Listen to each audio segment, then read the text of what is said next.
कि क्या आप माथे में सिंदूर लगाई हैं और आप चर्च भी जाती हैं, इस पर आप क्या कहेंगी?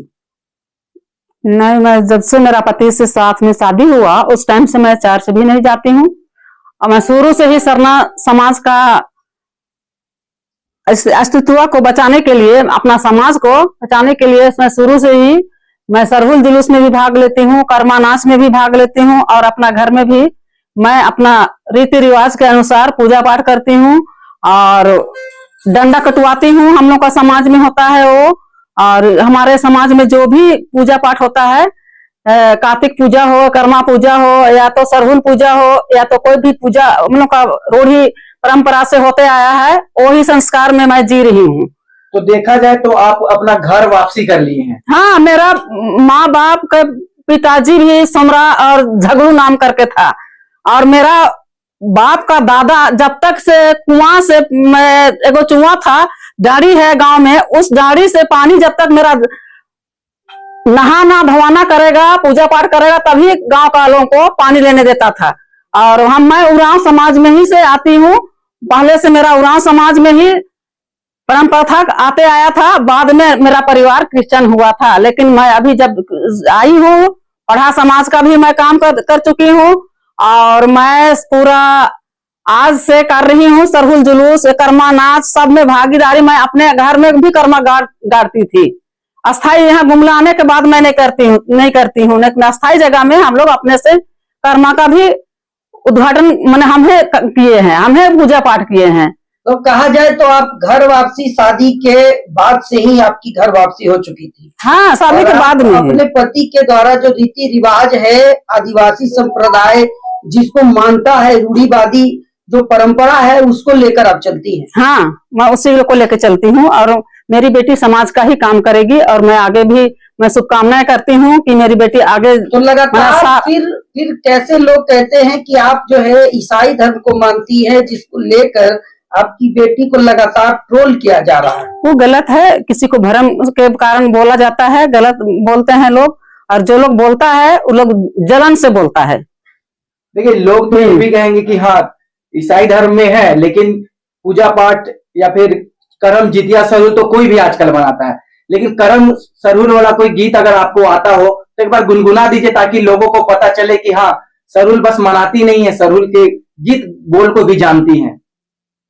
अच्छा, कर्मा गीत गाएं कि सरहुल गीत गाएं? बोलिए, जो भी गाना। थोड़ा थोड़ा छोटा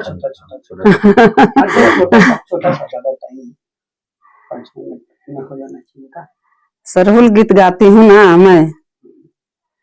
सरहुल में लोग गाते हैं, हरी मेरी मीना बिड़ा लागी, मादगी खाते राला, आगे हरो मादगी खाते लागी, खातर दिन हो ले खातर मदगी, मला होले नेड़े पाका, हालो न सुना मला होले नेड़े पाका, लोन कहते हैं।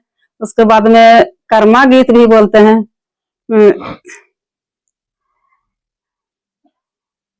सतो गोतनी सतो कर्म गाड़, सतो गोतनी सतो कर्म गाड़, सतो गोतनी सेवा कार हो, सतो गोतनी सेवा कार। मेरा राग थोड़ा नहीं जाता है बाबू, आप बुढ़िया रहे हैं इसलिए बुढ़िया गए ना राग में। इनसे कीजिए। क्वेश्चन है, आप जब शादी किए इनसे तो आप आ गए आदिवासी में, आप अपना जो धर्म था, पिताजी का धर्म था, वो छोड़ दिए। क्या आप अभी भी आपके जो मायका है वहां पे क्रिश्चियनिटी को माना जाता है, या फिर वो भी अपना घर वापसी कर लिए? वो लोग मानते हैं कि क्या करते हैं, हम जैबे नहीं करते हैं, नहीं यार ससुराल कहीं नहीं जाते हैं, हमको काम से फुर्सत नहीं रहता है, हम जैबे नहीं करते हैं ना, उन लोग को बुलावे नहीं करते हैं। बातचीत तो होता है, बातचीत भी हम नहीं करते हैं। मेरा भाई एक ठो है और हम बहन में एक ठो बचे हैं हम लोग। हम जाना आना ससुराल नहियर भी नहीं जाते हैं, ससुराल भी नहीं जाते हैं। तो क्या आपके पति जो लगातार सरना ईसाई के खिलाफ थे, कई बार इन पर FIR भी हुआ है, और पथराव भी इन पर किया गया था बहुत साल पहले। आपकी बेटी ने इस बात को प्रेस कॉन्फ्रेंस के दौरान बताया था, निशा भगत ने इस बात को। आप क्या कहना चाहेंगे? देखिए 5 साल पहले की बात है, जहाँ पर ये तिंतांगर पतरा टोली एक प्लेस है जहाँ सरना का प्लेस में ईसाइयों के द्वारा गुरुटो और चर्च का निर्माण कर दिया गया था। जब हमको जब पता चला गांव में, हमको जब गांव गए तो वो लोग को बैठा करके उसमें सबसे पहले हमने झंडा गाड़ने का काम किया गांव के सहयोग से। उसी में क्या हुआ कि करीब 5000 मेरे पीछे में सरना अनुयायी लोग थे और 300 करीब ईसाई लोग थे विरोध में।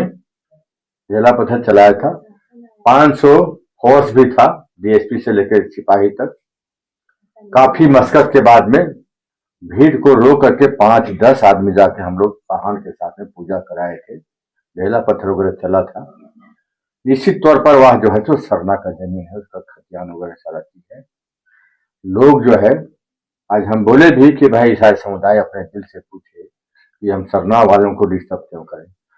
लोग कहता है कि हिंदू भगत या उसका बेटी ईसाई समुदाय को गाली दे रहा है, ईसाई को क्रिटिसाइज कर रहा है।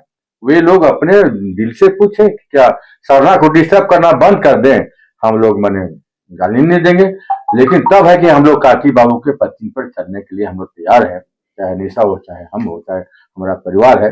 काकी बाबू का जो सोच था, काकी बाबू का जो भावना था, वो उनका कहना था कि डिलीटिंग होना चाहिए, ईसाई जो है सो माइनॉरिटी में रहे, जनजाति सूची से अपने आप को हटा ले, दोहरा लाभ इनको न मिले। एक सवाल ये भी है कि ईसाई समुदाय के लोग ये सवाल पूछते हैं कि आप ईसाई का बस विरोध क्यों करते हैं, आप हिंदुओं का विरोध क्यों नहीं करते? क्योंकि हिंदू लोग भी जब हिंदू बन जाते हैं, जब आदिवासी हिंदू बन जाते हैं, तब वो लोग भी आपका मूर्ति का पूजा करने लगते हैं, सारा रीति रिवाज आपका पंडित से करवाने लगते हैं। तब उन लोगों के बारे में आप लोग क्यों नहीं बोलते हैं? देखिए, जरूरत पड़ने पर हिंदू समुदाय को भी बोलने के लिए हम लोग को मजबूर होना पड़ेगा। जैसे आरएसएस जैसे संगठन जो है, हम आदिवासियों को वनवासी कहने का काम करते हैं। हम लोग चाहे मंच में कहना हो या सभा से सड़े में कहना हो, जरूरत पड़ने पर हम लोग उनको भी जो है हम लोग गाली देने में बाज नहीं आते हैं। क्योंकि सरना समुदाय अभी कई तरफा से जूझ रहा है। हिंदू समुदाय भी एक और कहा जाता है कि लोग माने जो है तो बैकवर्ड है या वनवासी हैं, और ईसाई समुदाय तो हमारा संस्कृति को धूमिल करने में रात दिन लगा हुआ है। तो वैसे में हम लोग को मजबूरन जो है, चाहे हिंदू हो, चाहे ईसाई हो, चाहे इवन मुस्लिम भी अगर होगा, तो हम लोग उनको कुछ कहने में बाज नहीं आएंगे। मतलब जहाँ आपकी समाज जरूरत पड़ेगा, समाज को जब कुठाराघात होगा, हम लोग बोलने में पीछे नहीं रहेंगे।